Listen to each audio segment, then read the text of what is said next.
equals does your device need fixing? We offer a free diagnosis.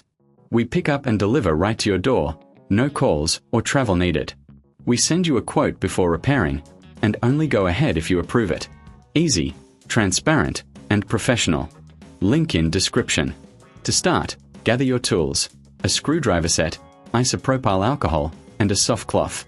First, power off the device and remove the screws from the back panel. Keep them in a safe place. Carefully lift the panel to access the internal components. Next, inspect the motherboard visually. Look for any burnt areas or loose connections. If you spot any dust, use the cloth to gently clean the surface. For stubborn grime, apply a small amount of isopropyl alcohol. Now, check the solder joints. If any look cracked, reflow them with a soldering iron. This can often resolve connectivity issues.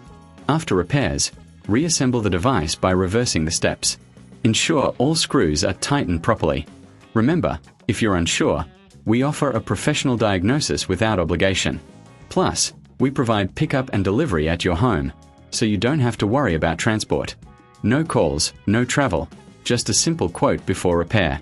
This way, you can get your device back in top shape without hassle. Does your device need fixing? We offer a free diagnosis. We pick up and deliver right to your door, no calls or travel needed. We send you a quote before repairing, and only go ahead if you approve it. Easy, transparent, and professional. Link in description.